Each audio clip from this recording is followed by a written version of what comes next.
नमस्कार शेतकरी मित्रांनो, आजचा व्हिडिओ खूप महत्त्वाचा आहे आणि त्याचमध्ये भरपूर शेतकऱ्यांनी संत्रा बागेला किंवा मोसंबी बागेला पाणी सुरू केलेलं आहे। त्याचमध्ये काहींची फुल स्टेज आहे, म्हणजे फुल अवस्था सध्या आहे, तर काहींना बागेला पाणी द्यायचंय। परंतु हा व्हिडिओ सगळ्यासाठी खूप महत्त्वाचा होणार आहे। याच्यामध्ये प्रत्येक घटक जो आपल्या प्रकृतीसाठी काम करतो किंवा आपल्या शेतीसाठी काम करतो, तर हा जपणं आपल्याला तितकाच महत्त्वाचं आहे।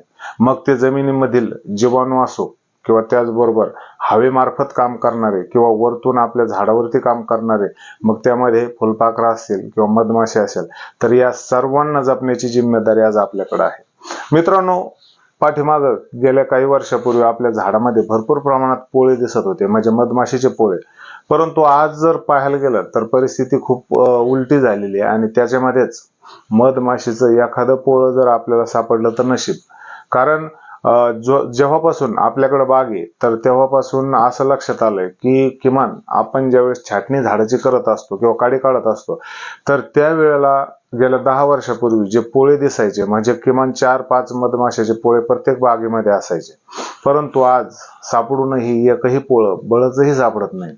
तर मित्रांनो, हे गायब झाले कशामुळे? तर आपण कीटकनाशकाचा जो वापर करतो, वारंवार वाढत चालणारा वापर, याच्यामध्येच परत पुन्हा एकदा जी अवस्था असते म्हणजे फुल स्टेज, आणि त्या स्टेजमध्ये जर मधमाशीचा विचार केला नाही तर मधमाशा अन्नाच्या शोधासाठी सकाळी येतात आणि त्यांचं पूर्ण झुंड घेऊन त्यांच्या मागे येतात। म्हणजे सैनिक माशा ज्या असतात, तर त्या आपल्या पूर्ण झुंडला घेऊन आपल्या बागेमध्ये येत असतात आणि परिणामी आपण जर त्याच वेळी कीटकनाशकाचा स्प्रे केला तर निश्चितच आहे का आपण पोळीची पोळे मारतोय। आणि जर या ठिकाणी अमेरिकेच्या एका शास्त्रज्ञाचं असं म्हणणं आहे की या पृथ्वी तलावरून जर मधमाशी जर गायब झाली तर निश्चितच 4 वर्षानंतर पूर्ण सृष्टी सुद्धा गायब होऊ शकते। तर याच्यासाठी आपल्याला जे आपल्या जमिनीमध्ये किंवा आपल्या झाडावरती काम करणार आहेत, तर त्या मधमाशा जपणं खूप गरजेचं आहे आणि आजचा व्हिडिओ त्याविषयीचा आहे। मी आपला मित्र सुरेश बोगळे आपलं सर्वांचं स्वागत करतो आपल्या YouTube चॅनल कृषी गाथा मध्ये। मित्रांनो, चला विषय जाणून घेऊया आणि याच्यावरती आजचा फुल चर्चा करू। व्हिडिओ थोडा मोठा होऊ शकतो, परंतु व्हिडिओमध्ये शिकण्यासारखं आणि घेण्यासारखं खूप काही। तर चला मित्रांनो, विषय काय? मोसंबी संत्रा फ्लावरिंग आणि मधमाशी या दोन्हीचा खूप मोठा संबंध आहे आणि हेच संबंध कसा आहे आणि त्याच्यावरती कसं कार्य करायचं, तर हेच आपण या व्हिडिओच्या माध्यमातून शिकणार आहे। मित्रांनो, कोणत्या स्टेजमध्ये कीटकनाशकचा वापर करू शकतो, हा एक प्रश्न आहे, याला अनुसरूनच। त्याच्यानंतर दुसरा आहे, स्प्रेचा वापर करताना टायमिंग कोणता असला पाहिजे किंवा त्याची वेळ कोणती असली पाहिजे, मधमाशी केव्हा येईल आणि त्याचबरोबर कोणते कीटकनाशक वापरावे। मित्रांनो, आपल्या बागेमध्ये मधमाशी केव्हा येईल हे पण आपण आज समजून घेणार आहे। त्याचबरोबर आपल्या कोणत्या कीटकनाशक या टायमिंग मध्ये आपण वापरू शकतो, त्याचा टायमिंग काय असावा, हे सगळं आपण या व्हिडिओच्या माध्यमातून समजून घेऊ। तुम्ही जर आपल्या चॅनलवर नवीन असाल तर चॅनलला सबस्क्राईब करा आणि हो, व्हिडिओ आवडल्यास एक लाईक करायला मात्र विसरू नका। मित्रांनो, चला जाणून घेऊ कोणत्या स्टेजमध्ये आपण कीटकनाशकाचा वापर करू शकतो। आता आपली बाग जी आहे, तर सुरुवातीला भरपूर शेतकऱ्यांनी या ठिकाणी पाणी चालू केलेले आहे आणि त्याच्यानंतर मावा किडीसारख्या भरपूर कीटकांचा अटॅक हा आपल्या कवळ्या आगरीवरती किंवा फुलावरती होत असतो। मित्रांनो, याच्यामध्येच आपल्याला कीटकनाशक तर वापरावंच लागतं, कारण बायोनी सुद्धा हे कीटक जात नाही किंवा मावा मेला जात नाही, गेला तरी सुद्धा ताबडतोब वापस येतो। आणि त्याच हिशोबाने आपल्याला याच्यामध्ये मग कीटकनाशकाचा वापर करायचा का, तर करायचा आहे, परंतु त्याची वेळ कोणती असली पाहिजे आणि तो वापर आपण केव्हा करू शकतो। कीटकनाशकाचा वापर केव्हा करायचा आहे, तर ज्यावेळेस आपल्या झाडातून बारीक डोळा फुगवण होते आणि त्याच्यानंतर थोडीशी नवती आपल्याला या ठिकाणी दिसायला लागते। मित्रांनो, या ठिकाणी थोडीशी नवती दिसायला लागली आपल्या फांदीवर किंवा झाडावर, पूर्ण डोळा फुगून अवस्था झाली, तर त्याच्यानंतर त्याच्यावरती लगेच या ठिकाणी कीटकांचा अटॅक होतो, म्हणजे मावासारखी कीड लगेच या ठिकाणी आपल्या बागेमध्ये येऊन जाते। तर मित्रांनो, त्यावेळेस आपल्याला कीटकनाशकाचा वापर करू शकतो, करायला पाहिजे, कारण ही कीड पूर्ण जर या आगरीवरती पडली तर या आगरीला चावून घेऊन पूर्णपणे संपुष्टात आणणार आहे। त्याच्यासाठी आपल्याला या ठिकाणी कीटकनाशकाचा वापर करता येतो। मग तुम्ही तुमच्या परीने जे पण मावासारखी कीड असेल, थ्रिप्स सारखे असेल किंवा माईट सारखे असेल, तर या किडीसाठी आपण वेगवेगळे कीटकनाशक घेऊन याच्यावरती स्प्रे करू शकतो। परंतु तो कधी, ज्यावेळेस बारीक कुणी आपल्या बागेमधून निघत असते किंवा या ठिकाणी त्याच्यावरती अटॅक होतो, परंतु फ्लावरिंग आल्यानंतर नाही, तर या ठिकाणी आपण कीटकनाशकाचा वापर करू शकतो। त्याच्यानंतर दुसरी स्टेज आहे, म्हणजे स्प्रेचा टायमिंग कोणता असावा। मित्रांनो, जोपर्यंत आपल्या बागेमधून पूर्ण फ्लावरिंग बाहेर पडत नाही किंवा आपण पाकळी गळ झाली किंवा पाकळी आंधळी झाली आणि त्याच्यामधून थोडासा आपल्याला ज्वारीसारखा किंवा वाटाण्यासारखा जोपर्यंत आपल्याला फळाचा आकार दिसत नाही तर तोपर्यंत आपल्याला काय करायचंय की या ठिकाणी कीटकनाशक कुठल्याही प्रकारचं वापरायचं नाहीये. मग आपल्या झाडामध्ये जर आता फुल स्टेज म्हणजे जसं मोगऱ्याचं फुल असतं बघा, मोगऱ्याचं फुल असतं तर त्या टाईपचं जर आपल्या बागेवरती फुल उमललं असेल किंवा उमलायचं असेल तर या ठिकाणी ही स्टेज जेव्हा येते तर तेव्हा आपल्याला काय करायचंय की आपल्या बागेमध्ये कीटकनाशकाचा वापर अजिबात करायचा नाही. तर त्याचं कारण असं आहे की काही फुलं त्या दरम्यान खुललेली असतात तर काही फुलं ही खुलण्याच्या आकारामध्ये असतात आणि त्यावेळेस जर आपण बागेमध्ये स्प्रेचा वापर केला तर निश्चितच आहे की जी येणारी मधमाशी आहे काही फुलं जे खुललेले असतात तर त्यांच्याकडे आकर्षित होते आणि त्याच्यानंतर जर बागेमध्ये स्प्रे गेला तर निश्चितच आहे की ती मधमाशी आपल्या बागेमध्ये परत येत नाही आणि त्याच्यासाठी मग त्याचे दुष्परिणाम काय होतात हे पण समजून घेणं गरजेचं आहे. कारण यांचं जर परागीभवन व्यवस्थित नाही झालं किंवा मधमाशीच्या माध्यमातून पॉलिनेशन आपण ज्याला म्हणतो तर ते व्यवस्थित नाही झालं तर नंतर काय होतं की आपल्याला बारीक छोट्याशा गुंड्या तर दिसतात परंतु त्याच्यानंतर विषय असा येतो की ती गुंडी टिकत नाहीये कारण परागीभवन व्यवस्थित न झाल्यामुळं या ठिकाणी ते फळधारणा जी असते तर छोटी छोटी जे फळं असतात तर हे जमिनीवरती आपल्याला जास्त गळताना दिसतात किंवा ते गळून पडलेले दिसतात. त्याच्या पाठीमागचं कारण असतं की पॉलिनेशन सुद्धा व्यवस्थित लागतं. पॉलिनेशन व्यवस्थित नसेल तर ती गुंडी टिकत नाहीये. त्याच्यासाठी आपल्याला या टायमिंग मध्ये फ्लावरिंग वरती किंवा मोगऱ्याच्या आकाराची कळी असताना सुद्धा आपलं कीटकनाशक जाता कामा नये. यासाठी आपल्याला काय करायचंय तर आपण बायोमध्ये चालू शकतो. बायोमधले जसं की बायो 303 असेल किंवा इतर बायोचे जे प्रोडक्ट आहेत मार्केटमध्ये किंवा जैविक मधले प्रोडक्ट आहे तर त्यांचा प्रिव्हेंटिव्ह म्हणून वापर करू शकतो. कीड येण्याआधीच वापर आपल्याला करायचा आहे. कीड आल्या नंतर आपल्याला याचा वापर करता येत नाही कारण करू शकतो परंतु तितका असरदार तो स्प्रे राहत नाही. परंतु जर आपण कीड येण्याच्या आत जर याचा वापर केला तर निश्चितच याचे आपल्याला चांगले रिझल्ट भेटतात. कीड येण्याच्या आत वापर करायचा आहे, त्यांची अंडी समोर नाहीशी करायची आणि त्याच्यानंतर आपल्याला किमान 15 दिवस प्रोटेक्शन राहील किंवा क्रॉप प्रोटेक्शन किडीपासून संरक्षण ह्या गोष्टी जर राहिल्या तरी सुद्धा ही पाकळी काय होते नंतर खुलून जाते आणि ही पाकळी खुलल्यानंतर या ठिकाणी पूर्णपणे रोगमुक्त म्हणू शकतो किंवा कीडमुक्त आपली फ्लावरिंग राहते.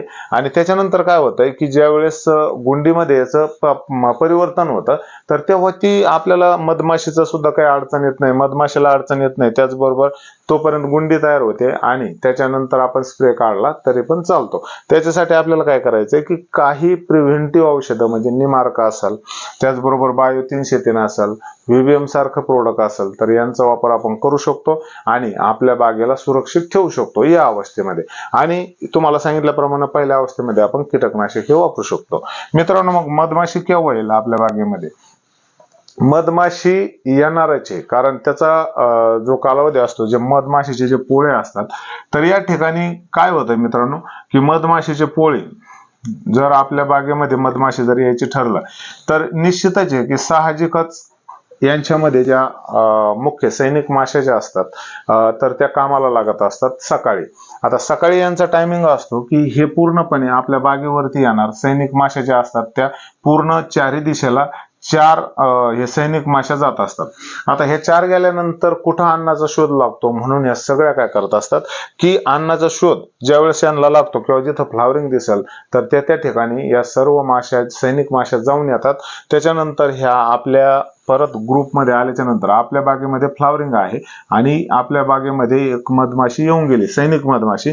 त्याच्यानंतर इथं ते 8चा आकडा तयार करून त्यांना संदेश देत असतात की आपल्याला कोणत्या दिशेला जायचं आणि त्याच्यानंतर जिथं अन्न त्यांना भेटल तर त्या ठिकाणी या पूर्ण झुंड हा यांच्याकडे जात असतो. म्हणजे आपल्या बागेमध्ये म्हणा किंवा इतर बागेमध्ये म्हणा तर हा येत असतो. त्याच्यानंतर जर आपण सकाळी सकाळी त्यांचा टायमिंग झाला, त्या जाऊन आल्या आणि त्याच्यानंतर आपण जर याच्यावरती स्प्रे काढला तर निश्चितच हे पूर्ण मधमाशा ज्या आहेत तर त्या या ठिकाणी कीटकनाशकाला बळी पडतात आणि त्याच्यानंतर मरून पडतात. असा अनुभव एक मला सुद्धा आला कारण मी माझ्या बागेमध्ये ठिबक शेजारी बसलो होतो आणि तिथं पाणी पडत होतं आणि त्याच्यानंतर काही 1-2 माश्या आल्या सुरुवातीला आणि तिथं पाणी प्यायला लागले.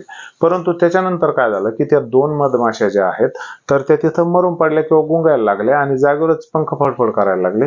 परंतु त्याच्याबरोबर असं झालं की हळूहळू करत त्या ठिकाणी 50 माशी जमा झाली. त्याच्यानंतर अख्खं पोळं त्या ठिकाणी त्या पाण्याशेजारी जमा झालं आणि तडफडून मेलं. याच्यासाठी ती खूप वाईट गोष्ट वाटली मला त्या ठिकाणी, कारण ह्या मधमाशाशिवाय पोलन होऊ शकत नाही आणि मधमाशी जेवढं पोलन करते तेवढं पोलन कोणीच करत नाही. त्याच्यासाठी आपल्याला मधमाशी जपणं ही काळाची गरज आहे आणि ते आपल्याला करायचंय.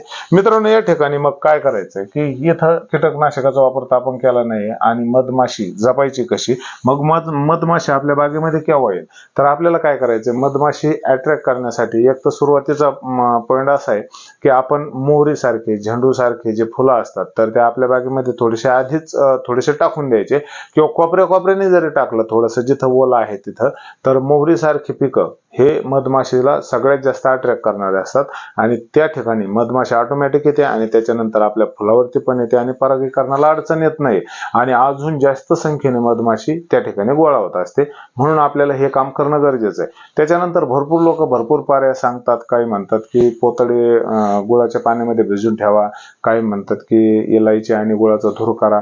याच्यामध्ये किती सत्यता आहे मी तर सांगू शकत नाही, परंतु निश्चितच इलायची आणि गुळाचा जो प्रयोग आहे तर तो मला एकदम व्यवस्थित वाटतोय, कारण त्याच्यातून जो निघणारा धूर आहे तो गोड असतो आणि त्याला मधमाशी अट्रॅक्ट होऊ शकते. शक्यता ना करता येत नाही, परंतु त्याच्यावरती ठोस निर्णय घेणं थोडंसं कठीण. मित्रांनो, त्याच्यानंतर कोणते कीटकनाशक आपण वापरू, कोणत्या कीटकनाशकाचा आपण वापर या ठिकाणी करू शकतो. मित्रांनो, तसं पाहायला जर गेलं तर आपली फवारणीचा वेळ असावा संध्याकाळी जवळजवळ 5च्या नंतर. संध्याकाळी 5च्या नंतर ज्यावेळेस आपण फवारणी करू 5च्या नंतर, तर या ठिकाणी काय होतंय की ज्या पण मधमाशा आपल्या बागेमध्ये आलेल्या आहेत तर त्या या ठिकाणी परावर्तित होऊन पुन्हा जातात आणि आपण ज्यावेळेस संध्याकाळी स्प्रे करतो तर त्याच्यानंतर काय होतंय की आपण कीटकनाशक सुद्धा असेच वापरायचे की जे मधमाशीला हानिकारक नाहीत. जसं की भरपूर कीटकनाशक सांगितले जातात. या ठिकाणी ट्रेसर असेल, सिजंटाचं सिमोडिस असेल, त्याच्यानंतर काही आपण ऑर्गॅनिक मध्ये म्हणजे 077 असेल, त्याच्यानंतर बायोआर 303 असेल किंवा निंबोळी अर्क असेल. तर मित्रांनो, हे जे कीटकनाशक आहेत तर यांचा सुद्धा साईड इफेक्ट 100% मधमाशीला होत नाही असं नाहीये. थोडा फार प्रमाणात का होत नाही, परंतु प्रत्येक कीटकनाशकाचा असर हा मधमाशीला होऊ शकतो. त्याचं कारण असं आहे की जर आपण कीटकनाशक घेतलं त्याचबरोबर आपण काय केलं की एक बुरशीनाशक घेतलं, कारण कीटकनाशक बुरशीनाशक हे तर आपल्या बागेमध्ये जाणं गरजेचंच आहे. आता कीटकनाशक बुरशीनाशकाचा कॉम्बो घेतला, जसं की यांचं काय होईल की आपण किती जर नाही म्हणलो आणि फ्लॉवरिंग अवस्थेमध्ये आपण ज्यावेळेस त्या परागीकरणावरती या कीटकनाशक बुरशीनाशकाचा स्प्रे झाला तर निश्चितच आहे की हे अन्नात माती कालवण्यासारखं तरी 100% होतं. कारण जे कीटकनाशक आणि बुरशीनाशक या फ्लॉवरिंग वरती जात असतं, त्याच्यानंतर या ठिकाणी जे पराग असतात त्याच्यावरती सुद्धा 100% कीटकनाशकाचा वापर आपण करतो आणि त्याच्यानंतर त्याच्यावरती राहिलेला अंश हा शेवटी काही जरी झालं तर मधमाशीला एक जी चव असते, प्रॉपर चव असते किंवा त्यांचं जे खाद्य असतं तर याच्यामध्ये अन्नात माती कालवल्यासारखं होऊन पुन्हा आपल्या बागेवरती येईल का नाही ही सुद्धा शक्यता नाकारता येत नाही. त्यामुळं शक्यतो फ्लॉवरिंग अवस्थेमध्ये स्प्रे घेऊच नका. घ्यायचा तर कधी घ्यायचा मग आणि कोणते कीटकनाशक वापरायचे हा विषय होता. तर मी तुम्हाला आता कीटकनाशकाचे काही नाव सांगितले आणि आपला स्प्रेचा टायमिंग असावा संध्याकाळी 5च्या नंतर, म्हणजे मधमाशी परावर्तित झाल्यानंतर तेव्हा कीटकनाशकाचा आपण वापर या ठिकाणी करू शकतो. कारण रात्रभर थोडासा अंश कमी होऊन त्याच्यानंतर वास येणार नाही आणि मधमाशी आपल्या बागेवरती पुन्हा येऊ शकते. तर मित्रांनो, संध्याकाळी 5च्या नंतर आपण स्प्रे करू शकतो. कीटकनाशक बुरशीनाशकाचा वापर मग कधी करायचा, जेव्हा आपली पाकळी गळवते, पूर्णपणे पाकळी या ठिकाणी खाली येते आणि त्याच्यानंतर आपल्याला छोटीशी गुंडी दिसायला सुरुवात होते आणि या अवस्थेमध्ये 100% आपला स्प्रे जाणं गरजेचं आहे. सगळ्यात जास्त जर म्हटलं तर कंडिशन खराब जी असते तर या अवस्थेमध्ये असते, कारण या अवस्थेमध्ये थ्रिप्सचा अटॅक हा सगळ्यात जास्त होत असतो. ज्यावेळेस वाटाण्यासारखी किंवा त्याचबरोबर थोडीशी छोटी या आकाराची जी आपली फळं असतात, तर त्याच्यावरती त्याचा चमडा नाजूक असतो किंवा लवचिक असतो, एकदम नाजूक चमडा, आणि त्याच्यावरती थ्रिप्स हा सगळ्यात जास्त अटॅक करतो. आणि त्याचबरोबर कोळी, थ्रिप्स आणि कोळीचा अटॅक हा सगळ्यात जास्त होत असतो. आणि मग यांना थांबायचं कसं, तर मग आपल्याला या ठिकाणी स्प्रे घेणं गरजेचं आहे. आणि या ठिकाणी काय होतंय की ज्यावेळेस थ्रिप्स या ठिकाणी जर आपला स्प्रे गेला नाही, तर या ठिकाणी थ्रिप्स आणि कोळी काय करतात की आपल्या झाडावरती जी फळं असतात, तर त्यांच्यावरती असे बारीक बारीक या फळावरती वरखडे पडतात बघा. आता जसं मी तुम्हाला एक फोटो पण दाखवतो, या ठिकाणी असे वरखडे पडतात. आणि त्याच्यानंतर हे वरखंडे पडलेले किंवा फळाला जाळी ज्याला म्हणतो आपण, तर ती एकदा आली की ती परत जात नाही. म्हणजे एखादी जखम आपल्याला झाली तर ती आयुष्यभर नीट होत नाही, किंवा तिचं वळखण आपल्या हातावरती म्हणा, पायावरती म्हणा, तसंच राहतं. तर त्याच पद्धतीनं या ठिकाणी फळावरती ते वरखंडे कितीही स्प्रे केले तर काही उपयोग होत नाही. आपल्याला जर फळ क्वालिटी ठेवायची असेल, आपल्या फळावरती वरखंडा येऊन द्यायचा नसेल, किंवा आपले फळ एकदम फिनिशिंग मध्ये दिसले पाहिजे, त्याचा चमडा सुद्धा एकदम जबरदस्त दिसला पाहिजे, हे जर करायचं असेल तर निश्चितच आहे की आपल्या बागेमध्ये या अवस्थेमध्ये स्प्रे जाणं गरजेचं आहे. आणि तो स्प्रे कोणता केला पाहिजे हे आपण पुढच्या व्हिडिओमध्ये समजूनच घेऊ. चला मित्रांनो, तुम्हाला जर व्हिडिओ आवडला असेल तर व्हिडिओ लाईक करा, चॅनलला सबस्क्राईब करायला विसरू नका. आणि काही समस्या असेल तर कमेंट बॉक्समध्ये नक्की मांडा. त्याचबरोबर आपलं सध्या शेड्यूल चालू आहे आणि त्या शेड्यूलनुसार आपण शेतकऱ्यांना मार्गदर्शन करत असतो. तर तुम्हाला जर घ्यायचं असेल तर आपला नंबर आहे 9922525632, या नंबरवरती तुम्ही कॉल करू शकता. धन्यवाद.